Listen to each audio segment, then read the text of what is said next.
Hey guys, how's it going? This is Spark. We are back here in Elite Dangerous with another shipbuilding guide. Today I am here with the Python Mark II again.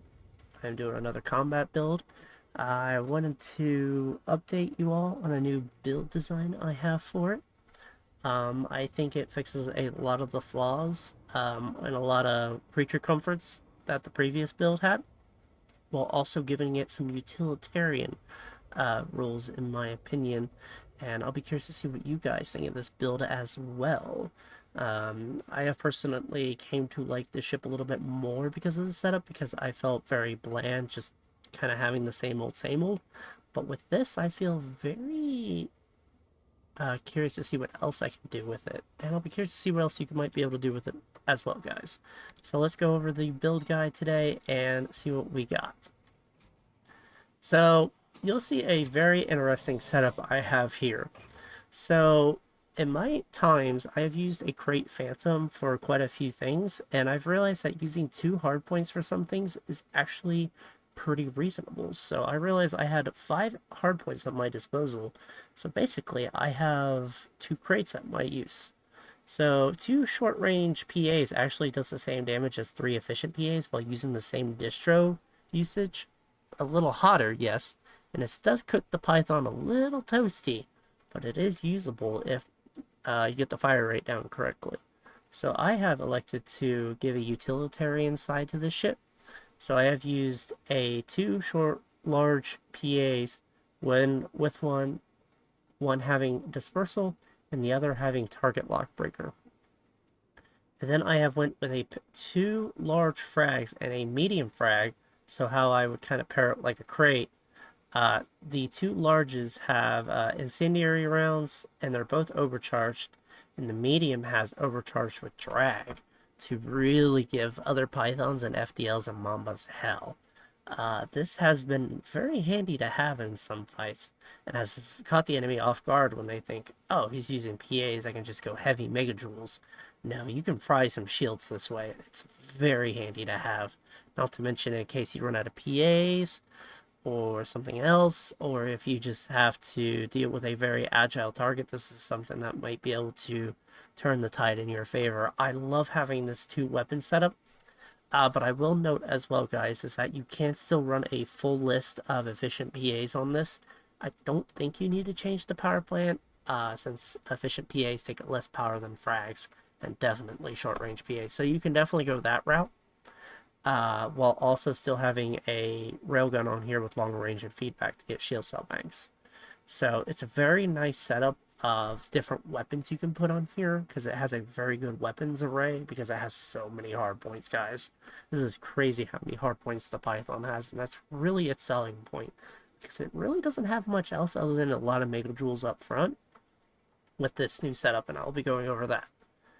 So for the utility mounts, we have elected to go with a lot of shield boosters. We have 2 of them that are OBs those.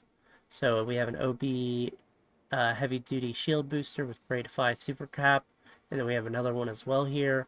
And then we have an OA that has the same thing, heavy duty shield booster 5 with super cap. Then we have another one, and then we have a thermal resistant 5 with super cap.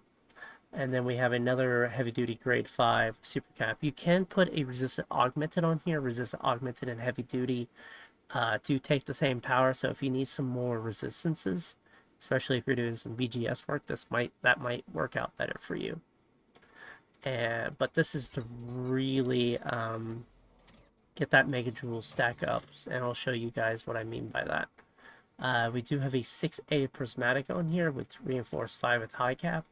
We are packing quite a considerable amount of megajoules on here. We're packing close to 3,900 megajoules, which is pretty good in my opinion. And you can add some Guardian Shield reinforcement packages on here, though you are running the ship a little toasty. This is a very hot ship for our Falcon de Lacy ship, which is a little disappointing. And I was really sad to see that they put a 6A distro and power plant on this ship. It has limited it quite considerably compared to its original sibling, but it is what it is. We also have a 4D hull reinforcement on here, a 3 with heavy duty, same with a 3D on here, another 2D on here with all heavy duty 5. They all have deep plating, and then we have a 1D with thermal resistance 5 with deep plating. You might be able to mirror ball this as well, but I like the good old tried and true reactive and thermal resistant because it does help you against explosive, but your mileage may vary, and it is up to you how you wish to set it up. But we are looking at close to, I think I could get the armor stats here at the bottom. Oh, yes, it's over there.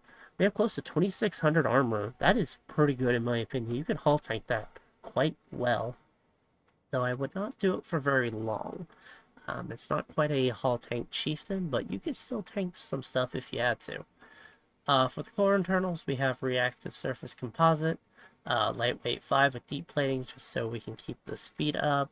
We are looking at about a boost of 550, pretty similar to the Mandalay as we saw before. Its combat, about 5 meters per second slower, which is actually kind of funny thinking about it. But it is what it is. We have a 6A power plant with overcharge 3 with thermal spread.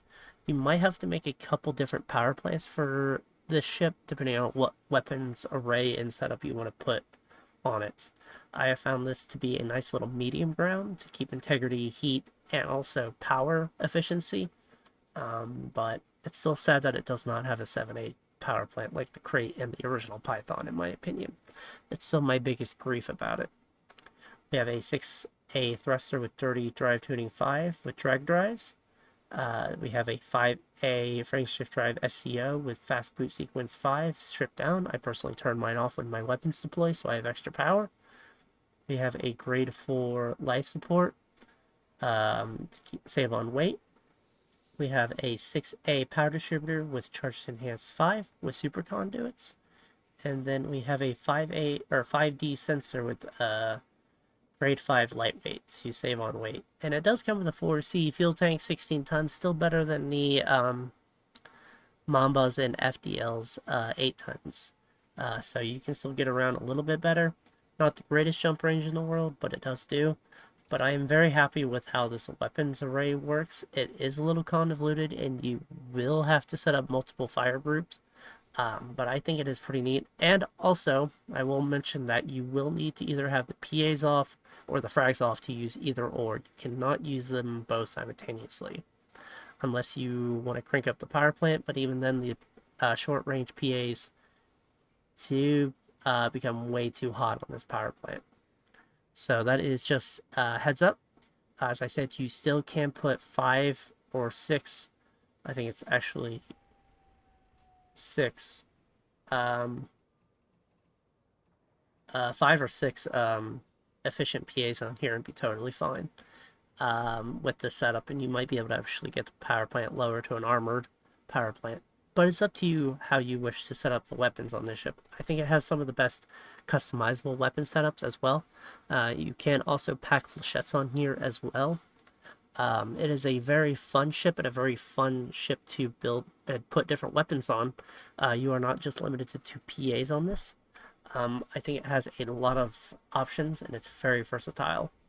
But that is just my updated Python Mark II build, guys. Please let me know down below what you think of it, and let me know what you guys have been doing with your Python Mark II as well. I'll be curious to hear. If you did enjoy this video, please leave a like and subscribe. It does help the channel and helps good future content. Until then, guys, I'll catch you on the next one. See y'all.